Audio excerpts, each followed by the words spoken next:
Hello, welcome back to the Prestige TV podcast feed. I'm Joanna Robinson. I'm Rob Mahoney. We're here today with Bill Simmons to talk to you about episode 3 of Task. Still a phenomenal show, Joe. Just keeps rolling on. I think that people need to stay tuned for some spicy predictions. Yep. And Rob's hot takes on peach rings with tahini. I think those are two of the most flavorful things that we can possibly offer you in this episode. We're dropping knowledge about chickens, about drug distribution, really everything you need to know to be a working professional you can learn from this podcast. So stay tuned. This message is brought to you by Apple Pay. Forget your wallet? It's all good, because with Apple Pay, you can pay with a simple tap of your iPhone, the wallet you never forget, at millions of places worldwide, including websites, apps, and anywhere you see the contactless symbol. Security is built in with Face ID, so you don't have to worry about your cars getting lost or stolen. And the best part, you still earn card rewards, points, and cash back you love. So say goodbye to the bifold, add your card to Apple Wallet, and start paying the Apple way. Terms apply. The Prestige TV podcast, episode 3, Task. An awesome show. Joanna Robinson is here. Rob Mahoney is here. Sadly, we're not doing this in person. We're doing it on Zoom. Rob, where do you want to start? What'd you think? It's only fair if we're going to properly heat this thing.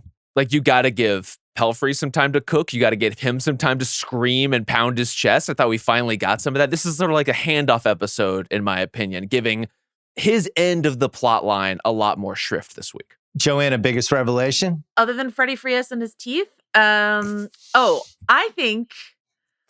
than the confirmation of some of the things that we were talking about last week, I think the thing that has me most concerned, Bill, is we found out that this adorable child cannot swim.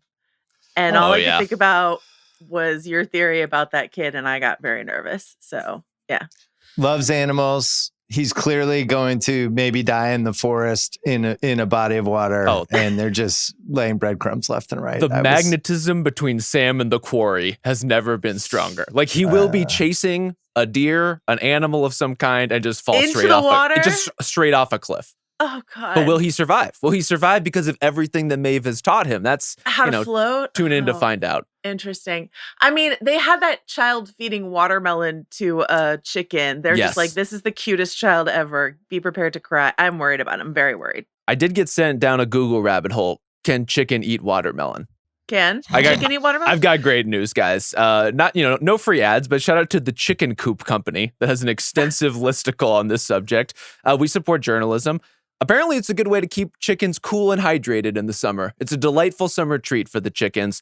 They also love it, which means, look, poor Grady has been getting hounded by Sam all of these weeks, apparently, now refusing the watermelon. She's so bothered by him. Okay. All right. Wow. I've already learned so much, and we're only 3 minutes in. Chickens eat watermelons. Sam can't swim. I wrote down a bunch of things we found out. Okay. What do you got? And I'm going to take them in order. Because the first thing we found out, Robbie is getting revenge on the biker gang because they killed his brother. And not only did not apologize for it, went to the funeral, shook his hand, looked him in the eye. Let that motherfucker come and shake my hand. I was waiting for it. Pelfrey was on one here. I'm fucking tired of that life. He was just, this was one of his Emmy scenes. But yeah. We guessed a lot of this, and they basically told us this, but he finally came out and said it. I am robbing these houses because they killed my brother and they looked me in the eye, and it was no big deal to them. So now I'm getting my revenge. I guess that my nitpick with this, Rob, wouldn't he be the number one suspect? Yeah. If these drug houses were getting robbed, wouldn't they be like, I wonder who has something against us? Maybe it's the guy whose brother we killed. Especially when they're like, in the entire history of biker gang culture, only one time has there ever been infighting that led to a death of a Dark Hearts member. It's like, yeah, maybe this is the one thing we should look at. Especially now that they know that Cliff is involved. Like, how is it not a neon sign pointing right back to Robbie? What'd you think, Joe?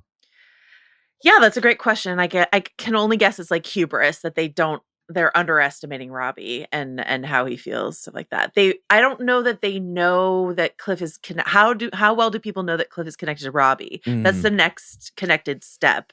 That, if only Shelley and Ray paid closer attention when Cliff introduced Robbie and got his name right, maybe we'd be closer. But Tom and the task schemer are zeroing in on like through Billy route, you know, Mhm. and then they've got like the Cliff thread, and those are going to converge on Robbie later in the season, I would guess.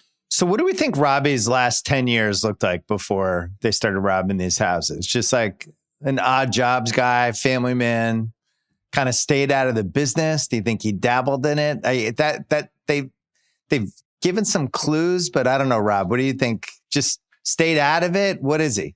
It seems like he was an honest to goodness actual garbage man based on the description, right? Like he's just been working like whatever blue collar job he can get. I'm guessing he's been trying to stay out of it. I'm guessing maybe he even tried to talk his brother out of it, of being involved in this kind of life in the first place. And now, now he's coming gun like full swing trying to get revenge, but it's pretty clear he doesn't quite know what he's doing. I think he's more careful than some other characters, which suits him and keeps him out of trouble in some cases, but he's not well versed in this world. Well, and we also met Robbie's dead brother's Gumar mistress, affair partner, whatever you want to say. She was the girlfriend or wife of Jason, one of the lead biker guys. Yes. Girlfriend, yeah. Wait, I thought it was wife. Well, look, like who's to say what their circumstances are? I think old lady. Is biker terminology. Yeah. I'm gonna say bad career move, maybe having an affair with Jason's wife. I'm going to recommend no on that from a survival standpoint. In a fucking biker gang, I'm going to say that's a stay away. It's against the bylaws for sure. Like Dark Hearts HR definitely had to step in. There was a whole thing. It's a lot. Yeah, there's a whole disclosure thing you have to go through. Yeah, it's a lot. But she says, when they have this scene with Robbie and Cliff and her, she says like, I loved him. So this was Joanna. Did your flashback radar get on? Are we going backwards with this threesome? Maybe. I don't know that we care enough about Eryn. Like, I'll be curious to see if we care enough about her to get that flashback. We did get a flashback in this episode, of course, to Tom's life.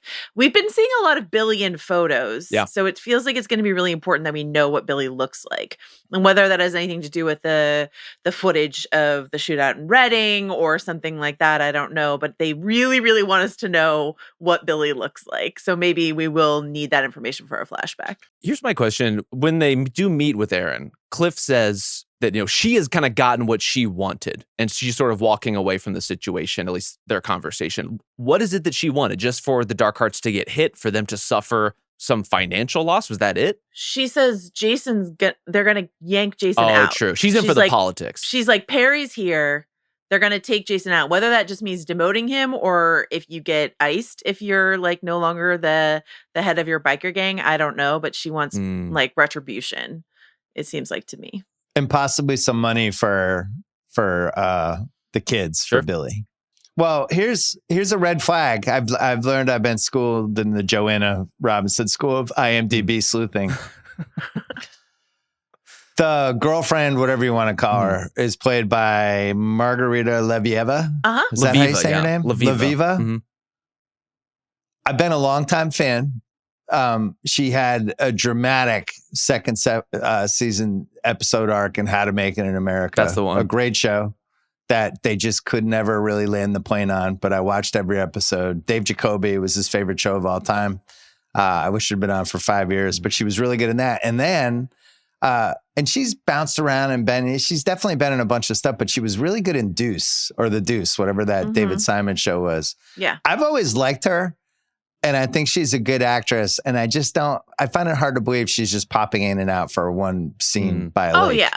I mean, she has things to do, right? She's got her eye on Perry, talking to the bartender. Like she's still in the mix, but I don't know if we care enough about like her internal life to get the sort of like flashback narrative. But yeah, definitely.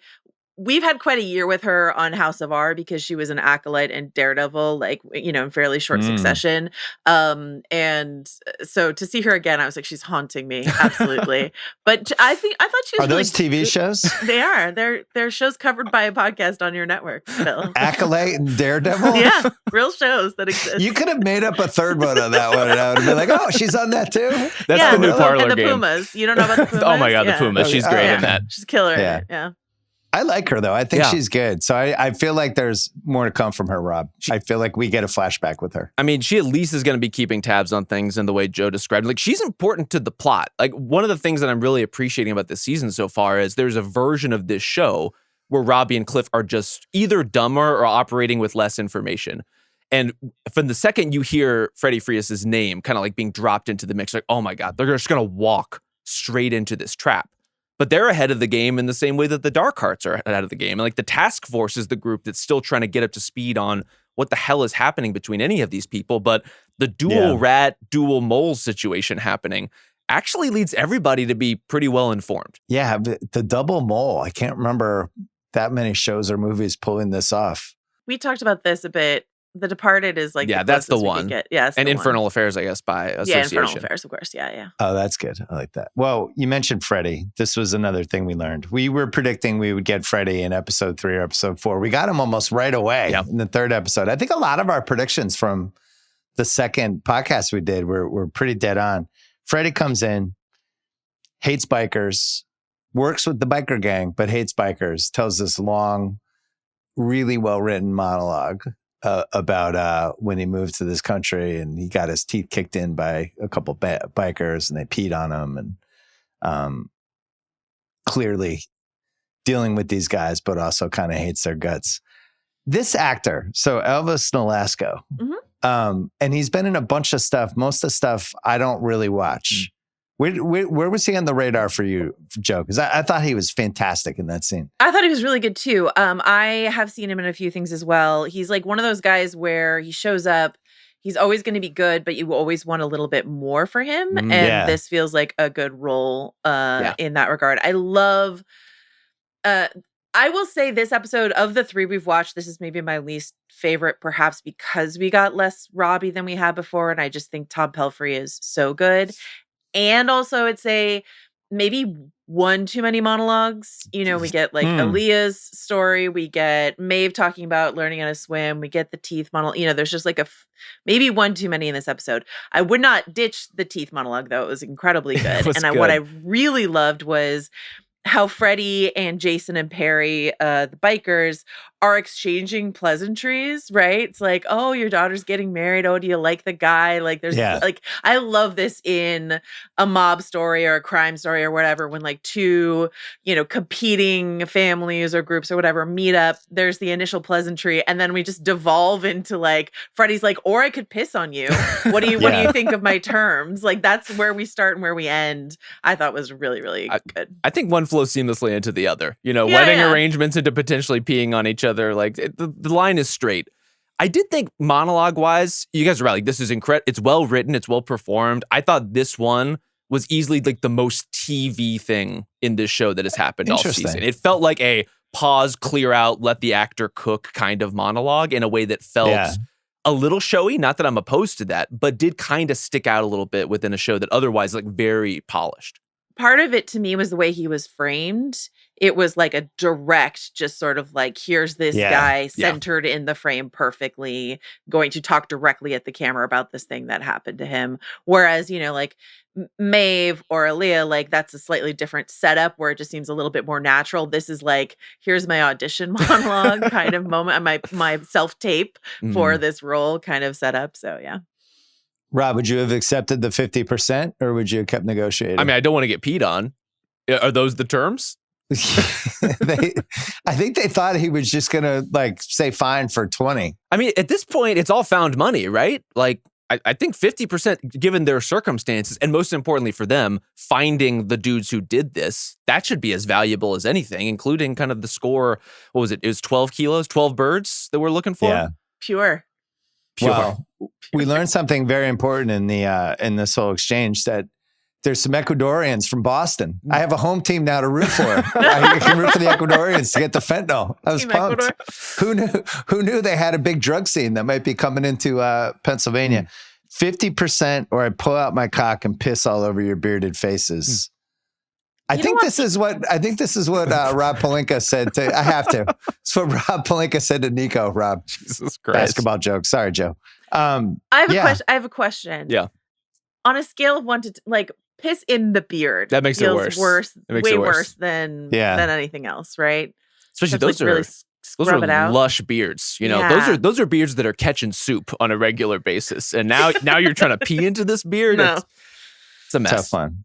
Well, he has a new set of teeth and he wants 50%. I was glad to get an explanation from Robbie as to why he felt like he needed to move the drugs, why he couldn't just bury the drugs in the woods, which is what I want him to do. And he's like, I need this money, so I guess I can go to Canada on a trucking route. You know, we had a whole like Zihuatanejo sort of conversation about like where we might go, which of course we're never going to make it there. But that's why he needs the money for that. And to a certain degree, you could ask yourself, can you do it without these millions of dollars? But there's that sunk cost fallacy of like, I'm in it, I've got to go all the way. But at least he's justifying to himself, if not entirely to me, why he's not just like running right now. That's what I would do. I would take the kids and Maeve and go and never look back. I would not try to move a bunch of drugs while the cops are looking for me and the bikers are looking for me at the same time. Joe, you just don't have that entrepreneurial spirit.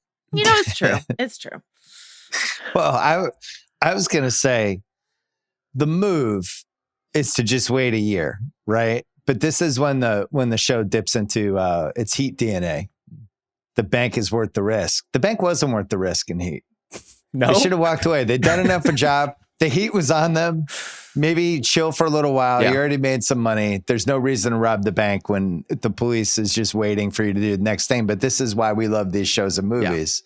They have to do the thing you deep down don't want them to do. They just have to. Could you, because you have the kid, and that's a problem. Yes. Could you take the kid, not drown the kid, but take the kid, take the two boys and the girl, and pack them in the car with the drugs, go literally anywhere else. And I feel like as soon as you're in a different state, you know, you might not even have to wait a year. You could come out to the coast, have a few laughs, move some fentanyl. We love fentanyl out here. Come on. Yeah, come on. Lots of great places for fentanyl. Exactly. See, I'm not going across state lines with 12 kilos of fentanyl. That sounds like we're escalating my sentencing at that point. Well, and a kidnapped boy. Yeah. Now who doesn't have the entrepreneurial spirit, Rob? Yeah. That's fair. That's a really tough one. I would have hung low. The problem is when we get to later in the episode, when the police are at Cliff's house, now they know there's been some dots connected. And so you have on top of like, you have these drugs you can't move, the police are putting two and two together. And I don't know what you do at this point, but you probably just let the kid kind of resurface in a mall or something. And just hope that because he's young enough, he's not going to be able to really describe what he remembers, or do the classic action movie move where you're like, if you tell anybody one thing about this, we're killing you, we're killing your family. Like do some sort of threat that he would be afraid. Good luck. I think that's your only move with the kid. Good luck. I feel like Sam's like, well, they've got 5 chickens. This is their name. This is how much they prefer watermelon. Sam knows way too much at this point. If they dump Sam and leave, that's another option. Dump Sam and the drugs and leave. Dump his body? No. Joe, what are you doing? Just leave him and then go to Canada, but leave Sammy behind. I would take him with me. He's too cute. On the scale of criminal desperation, where is, on like a 0 to 10, I'm going to smuggle myself to Canada? Like, we're not really heating up yet because we're not talking about like non-extradition countries, I feel like, but at least a 4 or 5. Yeah, this is in the 5 to 6 range. I also, it's a thing I really like, and like Escape from Dannemora is the best. If we can just get through upstate New York, and Canada is like this finish line at the end. We just get there. Like it's going to be so much easier in Canada. Is it? Canada and Mexico are the 2. Yeah. I'd be more Mexico. I'd probably be more of a Canada guy if I'm trying to escape. Okay. Well, from there, it's a geographic game, right? If you're trying to escape from here, or if you're Thelma and or Louise, from Pennsylvania, you're trying to get to Mexico. But if you're up there in Pennsylvania, aren't you trying to get to Canada? Yes. And as far north as that's you where can they're expecting you to go, though. So you might want to zag and try to do Mexico or Cuba or somewhere weird. Oh my God, I love the idea of Tom and the kids going to Cuba. Cuba. Season 2, look out for it. Feels like the late 80s in Cuba. We'll take a break and then we'll do the rest of the things we learned. I think Joe was lukewarm on this episode. I don't think she wants to really come out and say it. No, I feel some lukewarmness from you. I wasn't down on it. I was just I was really high on the first 2. And I'm like medium high on this one. I guess that's they had to lukewarm. answer some of the things they laid out in the first two. And now I feel like we are unencumbered the rest of the way. Maybe. The mole hunt is interesting to me because we had talked about this a little bit last week. Like, is there a mole in the task team and who might it be? Now that we're in episode 3 and it's a big, like, who is the mole question, now I'm wondering if there is no mole. Because a way in which the bikers could have found out about Cliff is we saw them go into Peach's fiance's house. And we don't know what the outcome of that was. We don't know why the bikers are there. And so the fact that Tom is now suspicious of Lizzie and Aaliyah and DeGrasso, like, makes me think that they're all innocent. That's where I am by episode 3. It's too early. They're also fainting pretty hard on the Grasso stuff right now. Maybe it's just because we've been talking about it and kind of circling him as a candidate here, but his conspicuous, I have a mysterious meeting at 11:30 at night with somebody I'm not going to tell you about, but I need to leave. Is like, I'm just going to show up late with the coffee, but I'm going to blame it on Wawa. There's like a couple too many disappearances for him relative to the rest of the task force that feels pointed, feels in a way that's calling attention to itself. What did you think then, if you have your eye on him, what did you think of the scene where he goes in with Tom to meet Jason and Perry? Like, in scrutinizing those interactions, did you see anything there that was a red flag for you? This is the thing, is it seems like either he and Jason are both very good actors. The best actors. At pretending like they don't actually know each other. Or I think there's door number 3 as well, which is whoever his contact is, it's not Jason. Maybe he could always be liaisoning with some, lower level dark heart, and then the information is going upstream. But I agree with you, Joe, based on the timing, based on how hard they're leaning into the Grasso stuff right now, I do think whatever information they think is leaking is actually leaking out from somewhere else, or just like a different channel. Can I zag a little bit here? Please. Yeah. What's the name of the guy at the tail end of the episode who's telling Ruffalo, given the informant guy? Whoever that guy is? Can't remember his name. Who's basically like, you have a mole in the task force? Yeah. Maybe he's the mole. You think he's the mole? What if this is the old Swerveroony, episode 5 or 6? This is the guy who's actually pulling the strings here. Can I zig to your zag? Yeah. Plimpton. Another possibility.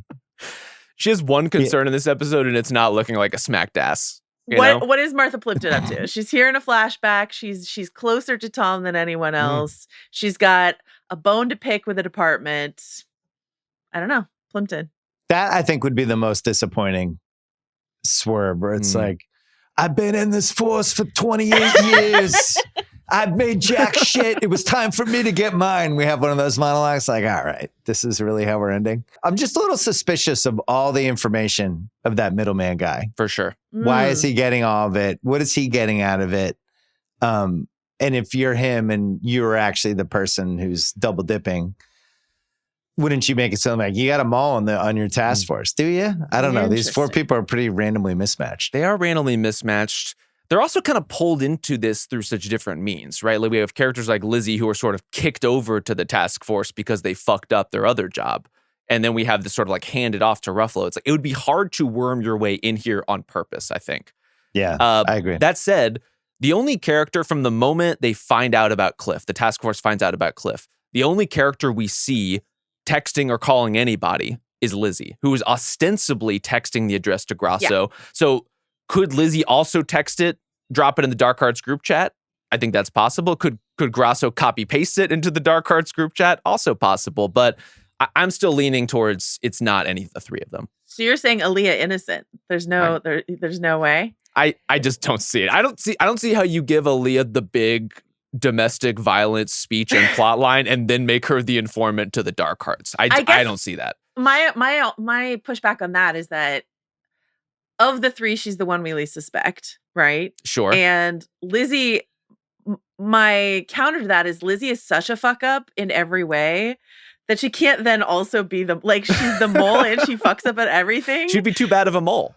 She's really, really clumsy at it. Or that's why she's the mole, because she fucked up in some way and owes people something. And certainly I think she'll be Tom's number 1 suspect, because he'll be like, why did she let them push me down the stairs? Straight up just watched it happen.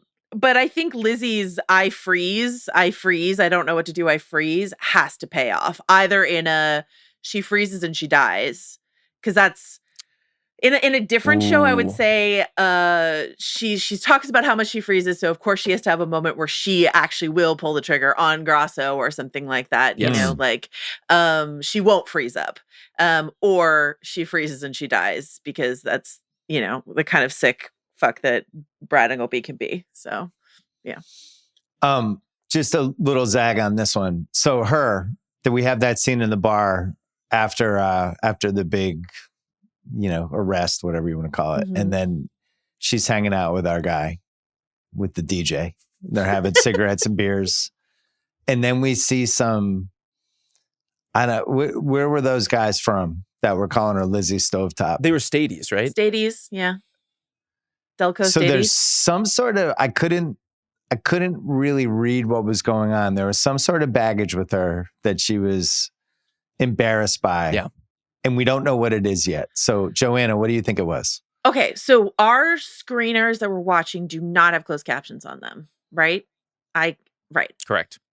So I turned on the Spanish subtitles And then translated? and then translated Look them. at this. Because the Stady said something that I was like, What a legend. What exactly did you say here? And he said, the barracks won't miss you. And I don't know if he means like, because she sleeps around in the barracks, because just that's a way to say we won't miss you. Like what a word choice. The barracks won't miss you. I was just like, what is the, because at first I was like, did he say your parents? Is she a Nepo baby? Are her parents criminals? But They called her Lizzie Stovetop. Stovetop. Yeah. Well, her last name is Stover, I think. Yeah. Yeah. Well, so Yeah. Stovetop feels derogatory, Rob.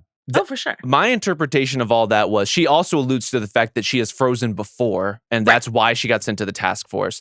She froze and fucked up in some capacity, got benched as an on-duty officer, and then was in the, like, basically had to stay home and hold down the fort back at the office. I think that's so where the desk- Lizzie Stovetop writing the comes from. desk won't Like, she was miss writing you. the desk, and Stovetop sits on the counter. Exactly. Got it. Okay. that's Okay. my interpretation. We'll see. I mean, maybe the fuck-ups are even more extenuous than that.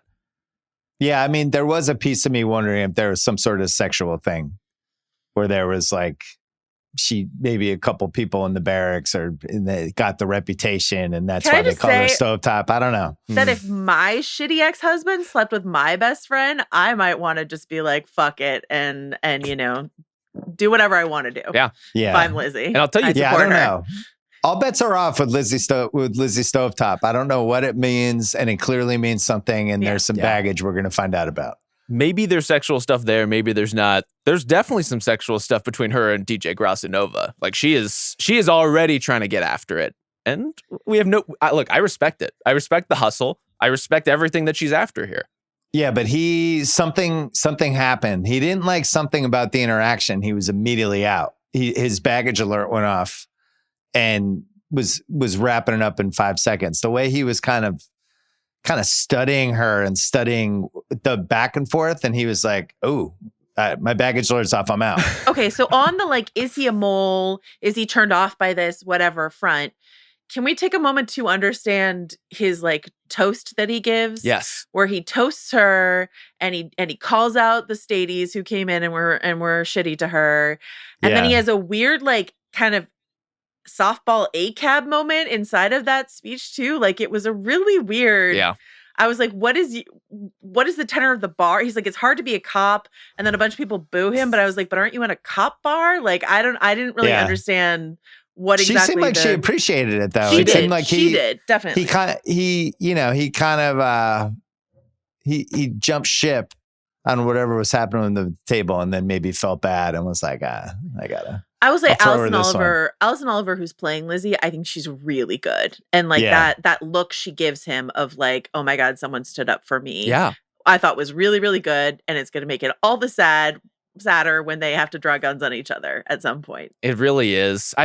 I will say this. If I was in a bar, cop bar or otherwise, and someone got up and made a speech about the one good cop and wanting me to toast them, like, how is that not a this fucking guy kind of moment? Like, I would resent the person being toasted even more than if they had never mentioned it. Yeah. I think he paints a bigger target on her back. Oh, honestly, completely. doing that. So, yeah. Well, going backwards, we learned Ruffalo's team. I'm just calling him Ruffalo. I know his name's Tom, but I can't help it. Is connecting Jason's gang with the murder. So they go to the bar and they do you got it, leak. You know it. We know it. I'm just saying if anyone says that on any show. But near the end, the biker gang says, we got better ways to find Sam that don't involve either of you. What does that mean, Rob? Beat Peach's fiance's dad to death or near death and extract some information. Like, why bother with the legal red tape? Why bother with the task force with the baby feds? You know, like these are professionals in their own right, and clearly they're very plugged in on a lot of different stuff. Why couldn't they get to the bottom of all this? Little vigilante justice? Absolutely. Okay. What'd you think of that scene, Joe? Yeah, the biker code. I think it's interesting. I want to spend more time with Jason as a person. Yeah. Right? Like, I need a Jason monologue. What's Jason's deal? I need to know more. He's a middle manager.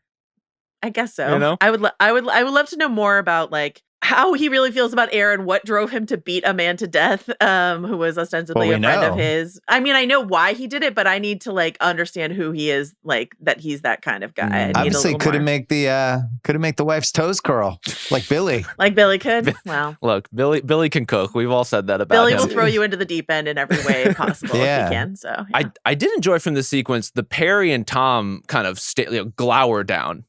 It was good. I'm in for it. You know, obviously we haven't gotten the big like Tom and Robbie meet at the diner equivalent of a diner moment yet, and I'm sure we will in some form or fashion. But in the meantime, Tom and Perry also pretty good foils for each other.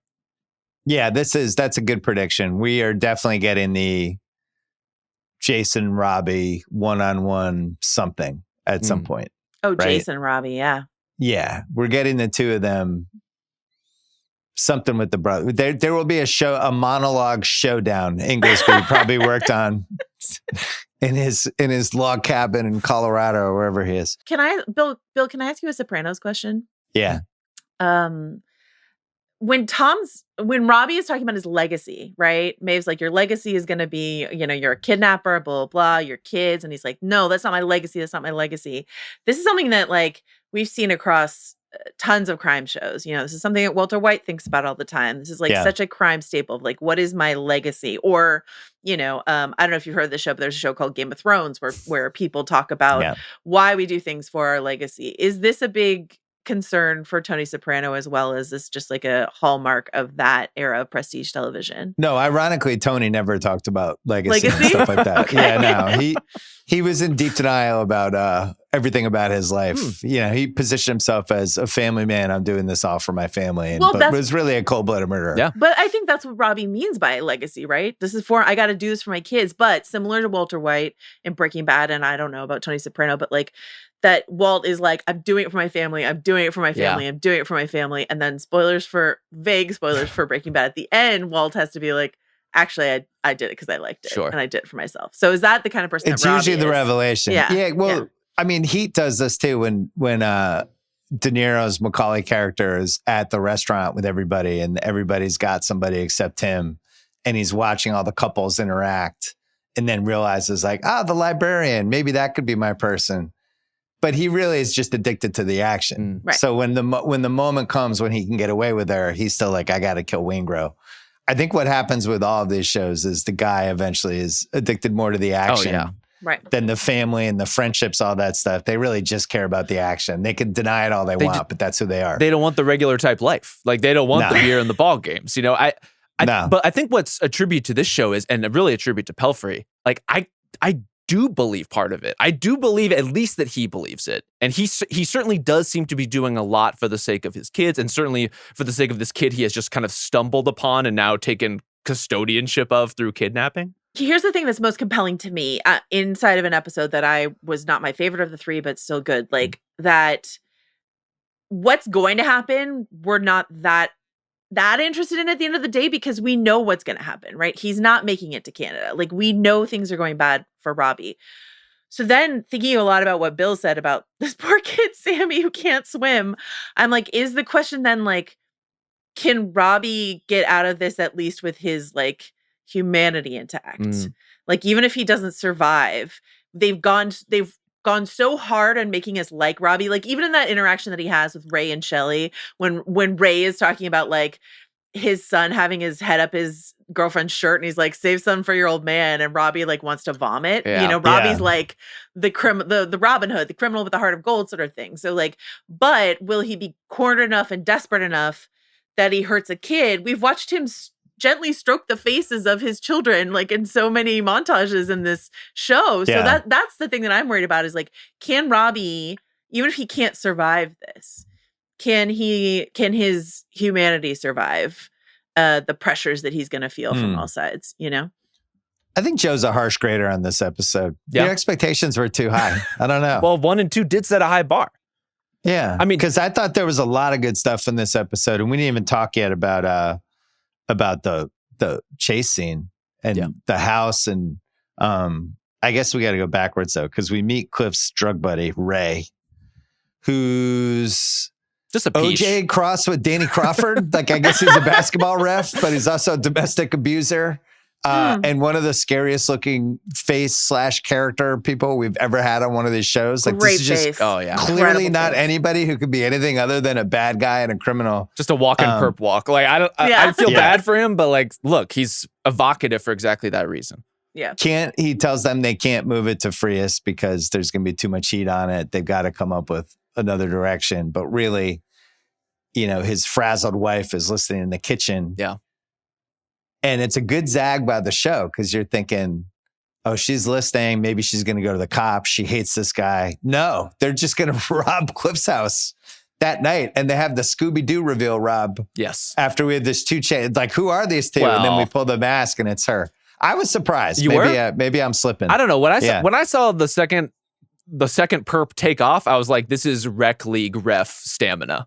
You know, like this looks like a guy who's been running up and down the court, just ready to whistle baseline to baseline.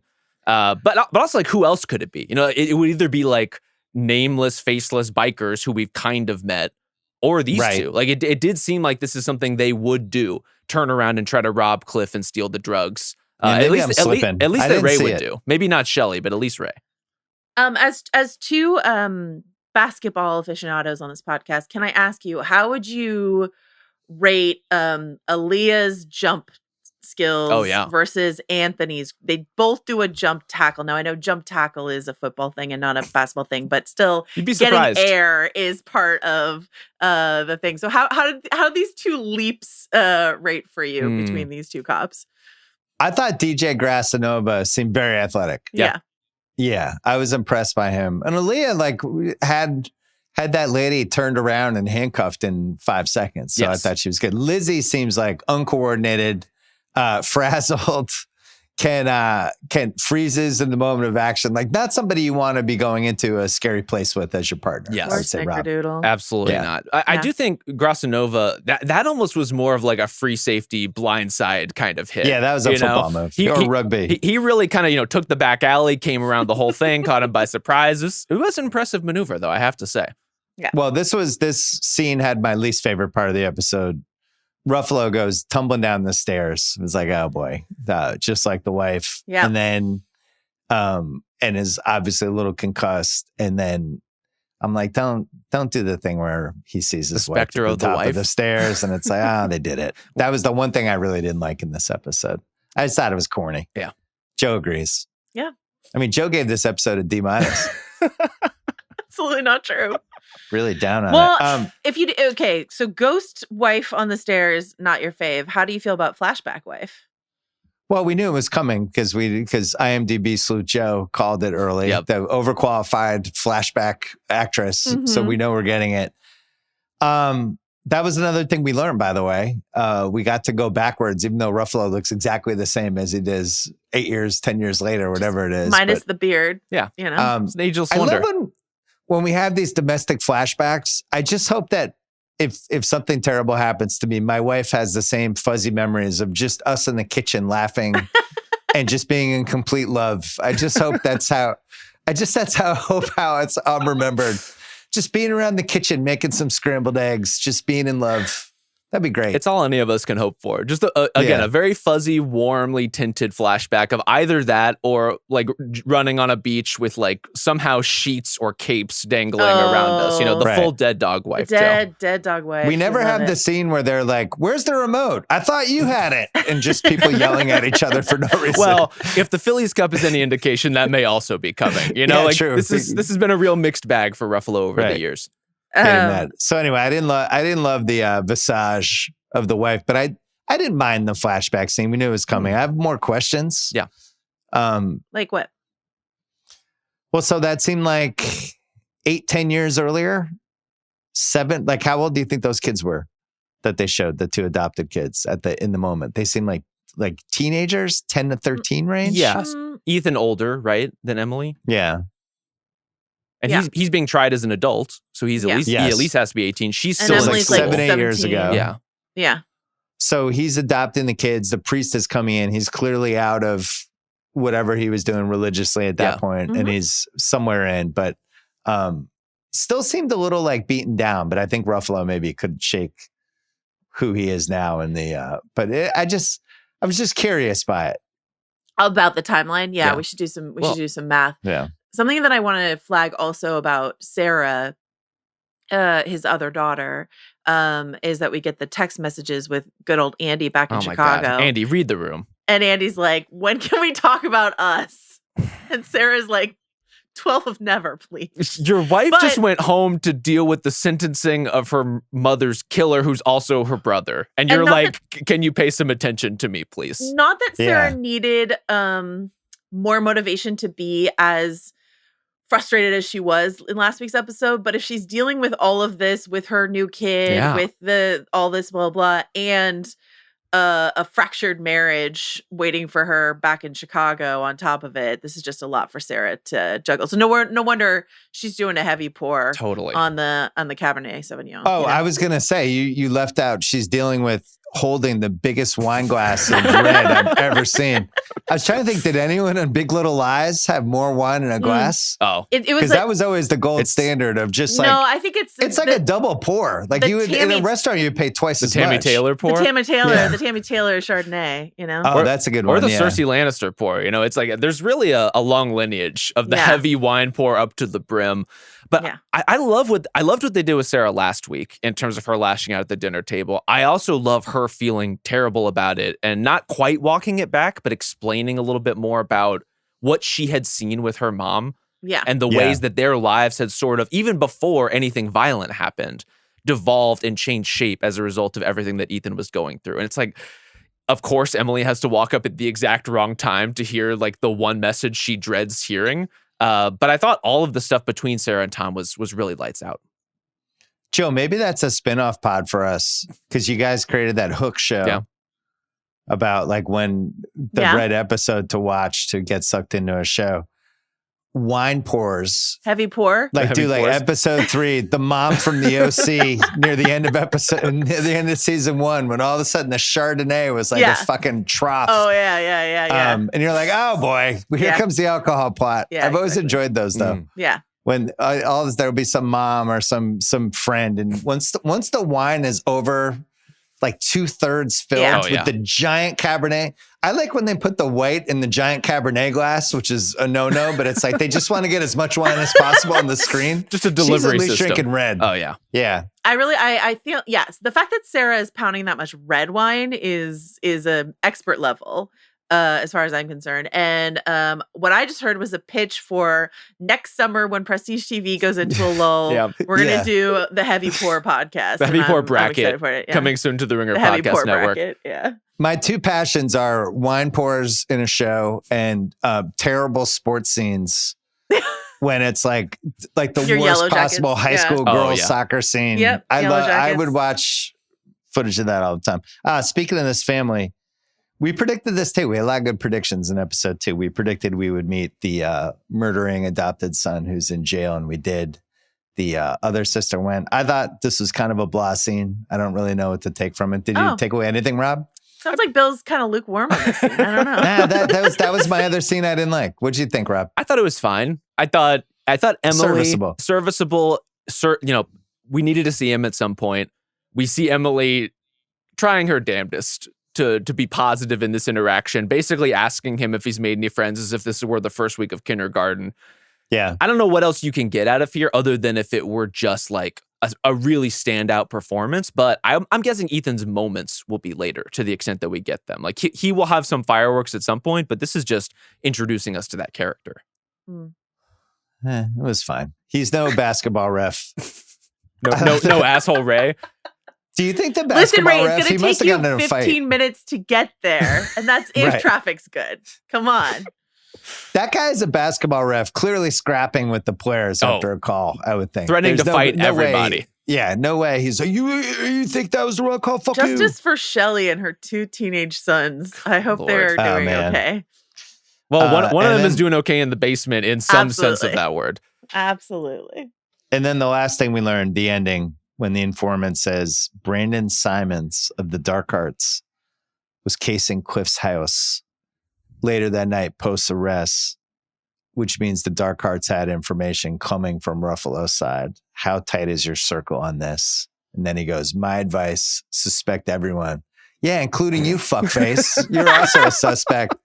I thought that was such an interesting, like, flash to all, like, he's going through the members of the task force, then flashing to all of them. I'm like, are we in, this is my concern. Yeah. My concern is that we are in the state, and I've heard this from people who make television, that the note they get from the network all the time is that you have to reiterate things in case people are looking at their phones or looking at their iPads or whatever while your show is on. Right. Do you think this moment where there's like, well, here they are, it's Aaliyah, Lizzie, Anthony, this is what they look like, just so you know, these are our suspects. Like, I thought that was a really weird moment inside of this episode. There are 3 people. Like Yeah, we we can can keep handle track. it. I Yeah. promise. We could do it.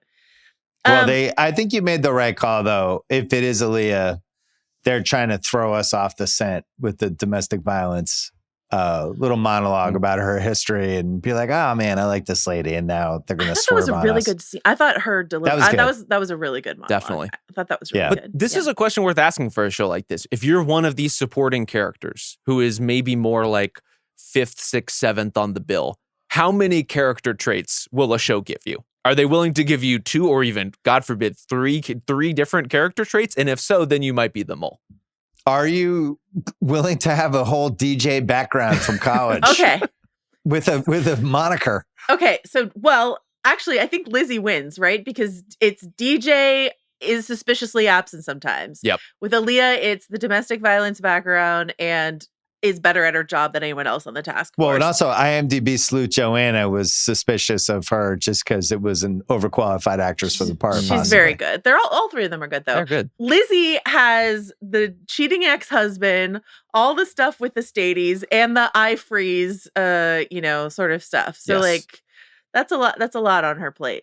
Yeah. I do think if it does end up being Grasso, it does seem like Lizzie will be the one to confront him at that point, based on everything we have set up with her freezing in those moments. And I think not only will she shoot him, if it comes to that, it will be because of some advice he gave her coming full circle. Like I feel like that's a different show. Maybe it is a different show. I feel show. you're right. Like, that's a classic move, but I feel like what Mayor of Easttown taught me was, don't think Evan Peters will be okay, because he won't. He will not be. Well, Right. I think the kids may not be all right, but somebody's going to have to get a win somewhere. You Well, would we had hope. 3 awesome scenes in this. The first scene with Pelfrey and Maeve. Yes. The whole chase, not knowing and thinking somebody might get shot. I enjoyed that. And then them basically eking out the confession from our basketball ref and his embattled wife. Yeah. I liked how they went back and forth on that. And then the best part, obviously, was that he had an incredible Flyers iPhone protector. Huge sports fan, this guy. Completely. But I thought the way they kind of played them off of each other, I thought was really good. And then Ruffalo screws him over at the end. It's like, no, you're actually still going to jail. Fuck you, dude. I have a question for Rob, who is, I think, of the 3 of us, the biggest foodie on this podcast. Is it a red flag or a green flag that Lizzie likes the peach rings with the tahini? Like, how do you feel about that? This is the greenest flag thing The she's greenest done on the flag? show. Okay. Yeah, everything else she does worries me about just the state of her life. Yeah. Peach rings, A+. Peach rings with tahini, come on. That sounds Okay. incredible. I honestly have never had one with tahini, but now I would love the shipment to arrive at my door. Okay. The other thing we learned, I forgot to mention this, was Ruffalo's character made the decision, I don't want my son to live here. Yeah.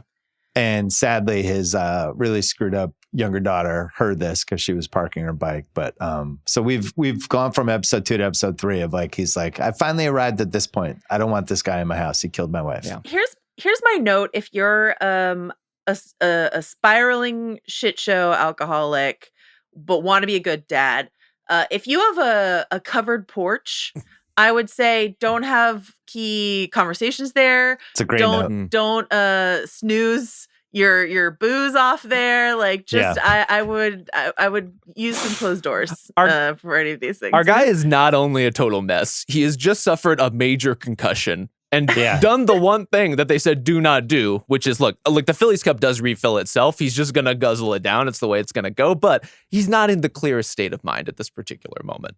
Yeah, this instance I could maybe forgive him, but like all the other booze naps he's taken on that porch while he's bird watching that his daughter has to witness, I don't know. I also think, look, as far as the accents on the show go, I had this. Yeah, let's do it. There's a lot of stuff happening. Some I appreciate, some I don't. I think Warder Ice obviously gets a lot of play anytime the Philly and the Delco accents are coming in. I just want to give a little bit of a salute. A lot of Dorder in this episode, a lot of Forther of a Dorder, and I'm enjoying it all. I'm enjoying the full range of accent emotion. Who do you think is the best accent of anyone on the show right now? Just one pick. I mean, Ruffalo's isn't precise. And so it's hard to say that his is like nailing it because the degree of difficulty just isn't as high. I actually like Lizzie's. I like Lizzie's too. Yeah, I was going to say Lizzie. I think it's Lizzie or Maeve. I think Maeve is really good too. Maeve is really good. Both. The Pennsylvania, you do that instead of home, you go him. Like you're... Lizzie, you that actress is Irish, and the actress who plays Maeve is English. So I think this is all don't ruin interesting. this for us, Joe. Jesus. No. I just think it's interesting. I think they're doing a great job. We already know we have no American actors. You made the point. We're aware. We have no American actors under 40 except Chalamet. He's our only one. Ruffalo and Pelfrey out here holding it down. Mm-hmm. And Austin Butler. He's from America, right? Yeah. He is from America. Right. Yeah. That's awesome. I'm glad he's from here. He's from somewhere. Is it America? Today it is. We'll see a couple weeks from now. And Margaret Qualley, I'm pretty sure she's from here. We love Margaret Qualley. Yeah, thank God. Quote of the episode, Maeve saying to Sam, when you get older, you get to choose what you take from your parents and what you leave behind. Really would be like a searing high school yearbook quote. Better than like have a good summer. Direct repudiation of your parents, if that's your yearbook quote. I really liked that scene with Maeve Me too. And Sam in the water. I was, again, perturbed by the beautiful image of her hand holding him up and wondering if later we're going to see a hand holding him down. Ooh. What do we have for the odds of Sam making it? I said it was over under 6.5 episodes. And Joe recoiled in horror. Rob kind of enjoyed it. Okay. I think the under is moved up to like almost 2-1 favorite. I don't think he makes it to the end of the season. I'm hoping I'm protecting Sam. Sam has to make it. Someone has to protect him. But I feel like someone's going to try. See, I'm less worried about is someone going to hold him under the water, Joe, and more are we going to see someone pulling his body out of the quarry in a similar sort of lifting fashion. It's looking more and more dangerous for him, obviously, for most of these characters who are in Robbie's orbit. I'm perpetually worried for Maeve, the character who I want as a watcher of a TV show to help Robbie and to be like involved in this family, but so clearly needs to get the fuck out of there to Canada or literally anywhere else, but just won't do it. In terms of survival, though, isn't Cliff the person who has the like loudest ticking clock on him right now? Well, is it Cliff or is it Diff Moward? You know, he can go undercover at any moment. That's true. Yeah, if we're going who's gonna die rankings, Cliff is probably the favorite. I think Sam, but it probably comes later in this season. We're gonna lose somebody from the biker gang in the next 2 episodes, and then I think one of the 3 in the task force underneath Ruffalo. Oh yeah, I think. I would not be surprised. One of those 3 is dying, and it's probably Lizzie from a freeze. And if I had to make a prediction, which I'm happy to do right now, I think there's going to be some breadcrumbs pointing to her. We're going to think it's her, but it turns out she's just really fucked up, has some skeleton. And then even as everyone's doubting her, maybe she gets killed And then it turns out she actually was a good person all along. It's one of those. Yeah. And then Tom is like, that. I feel so guilty for having suspected her. I'm now going to become even more of an alcoholic. Like, how much further down can we go for Tom? I don't know. That last wine pour he had wasn't even a pour. It was like a glug. Oh. It was like when you're pouring glugs. out something after a party where you're just like, I want to pour this in the sink, but it was going into a glass. It was a sink pour. Trash can punch, but straight into the Phillies cup. Yeah. All right, it's time. Predictions. Rob, what do you got? Biggest prediction. We've already made episode like 4. 4 predictions, though. Is there any left? Who else have we not talked about? I feel like we've covered predictions for almost every major character. I have a question about Bartender, whose name I did note and then forgot. Bartender was Sorry, a little. it's Lady Bartender, Joe. Lady, she Bartender. Lady Bartender did seem like she had some info and some concealing things about her. I think she knows that it's Eryn or suspects that it's Eryn. Yeah. And deflected guilt over onto Gingerbeard, Rob's favorite red herring, Gingerbeard, right? She's like, "Oh, you need info? That guy's his wife says he's been acting funky, and she's going to protect Eryn as long as she can." That's what I think is going on. What did Gingerbeard do to deserve this? Be a ginger, I guess. Yeah, he's a little jittery, you know? It's okay. Doesn't mean a guy's like betraying your whole gang and way of life, but that dude's gonna get killed or at least beat up. That dude, okay, you know what? My death rankings are number 1 with a bullet. He's gotta be Gingerbeard. Done. Ugh. Yeah. Do you have a prediction that we haven't done yet, Joe? Other than that bartender thing, I don't think so. Well, how about this for predictions? What do we think Emily will do? Like, do we ultimately think she will stand up for her brother? Do we think that there's any other way for her to go in terms of her testimony at the upcoming hearing? So, which could be episode 4, by the way. Presumably, yeah. That could be our 4th is that whole thing. Do you think there's a way that she doesn't do it, but Ruffalo does do it? Like Ruffalo has a change of heart and he does it because he figures out a way to Are we in monologue watch?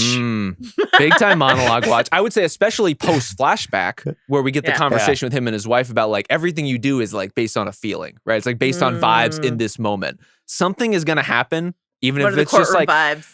Even if it's just a little sun steepling through some tall grass in the, like a little moment for Ruffalo out in the world where he's like, you know what? I am feeling the connectedness of the universe. I am feeling this empathy for my son in a way that I haven't before. I'm queued up for the Emmy monologue. So that's courtroom. I wasn't going to be here today. I didn't want to be here today. Maybe half drunk, honestly. Right. And then and we get the wide shot of everyone in the courtroom with the crane coming down. Can you verdict style? Can you bring your Phillies cup up to the stand with you if you're in a courtroom? Is that allowed? I'll allow it. Okay, thanks. Judge Mahoney, thanks. This is a part prediction and a part nitpick for me. Not enough sports yet on this show. We've really only had the Phillies covered. No, but I think what I really want, what time of year do we think this is? Well, we can swim in the quarry. I think it's summer. You think it's like late August? Yeah. Or spring, maybe. It could be spring into summer. Spring. Yeah. So the Sixers are out of the playoffs by then. We might have the Flyers. They've already shut down Maxey. Everyone is a lot stickier than they, So August, right. I just feel like the Phillies would just be on all the time.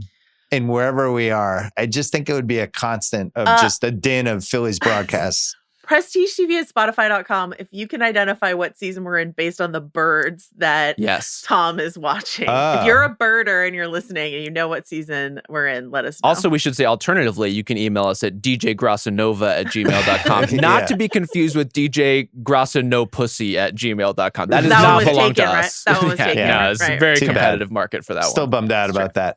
So, but the other 2 kids for Robbie, we're not taking them to and from school, which makes me think maybe summer. No, they are because there's the father-daughter dance. Yeah. And they came home from school. Yeah, so they're in school. Oh, you're right. So we're September, October range, which means the Eagles need to be involved in this show, Rob. This is that whole area of Pennsylvania is just Eagles, Eagles, Eagles. Maybe there's a couple Steelers fans too. It's a little... he roots for the Steelers, even though we're in Eagles country. Like, I just need to give me a little sports. What if that was the actual reason for like the Dominican rift with the bikers? Is this like, that's Eagles country out there. You guys are walking around with your Eagles starter jackets. Like, they get you in a way that they don't get me.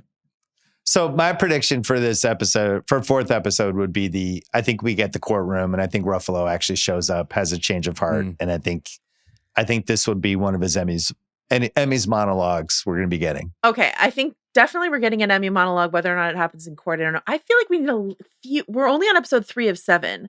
I think we need a couple more episodes for him to change his mind about I could see whether that. or not he would say something. Do you know? You don't think they're just going to bang out this courtroom, the whole thing? They're not going to get rid of it? I don't know. Feels like a classic middle of the season thing. It could be the kind of thing where it's like it's coming soon, but the whole season takes place over like it's only been 72 hours since Sam disappeared. Like the whole season could be a week. To the father-daughter dance on Thursday. Sorry, it's the father-daughter dance. You're right. Does the kid come home and he's in the house and nobody really wants him there, but then ends up being the savior in episode 7? Oh wow! Throws biker Jason down the stairs. Wow! Finally murders the right person with a stair throw. Superpower. Okay, all right. Yeah, he finally got this right.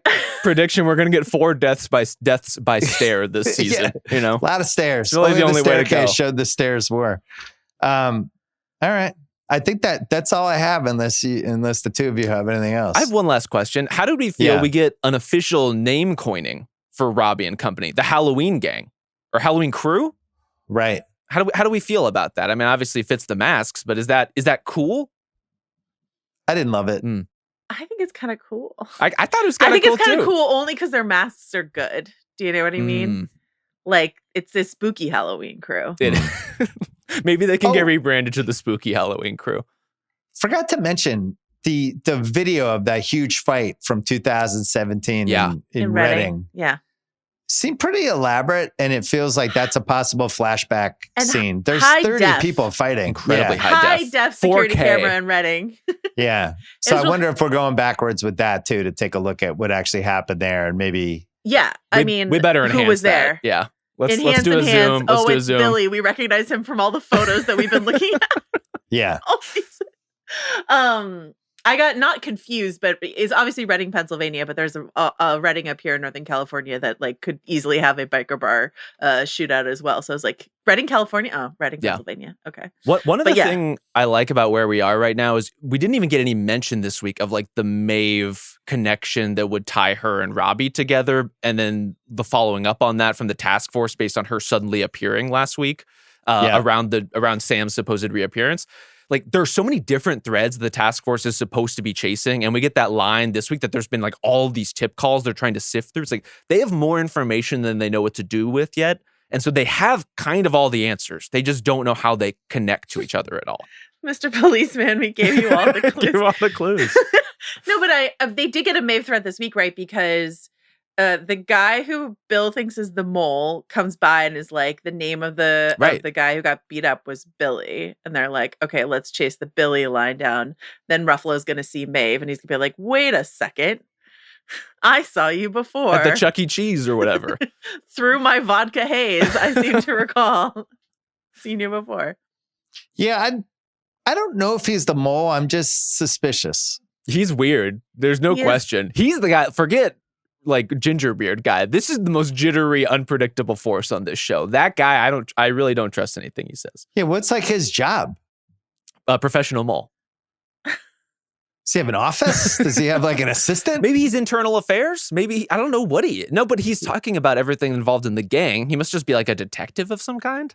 I think he like works with Anthony. They talked about him in an earlier episode. I just didn't write it all down, and so I don't have the answers for you right now. But like, I also think that actor is interesting in terms of like he almost seems like not a professional actor.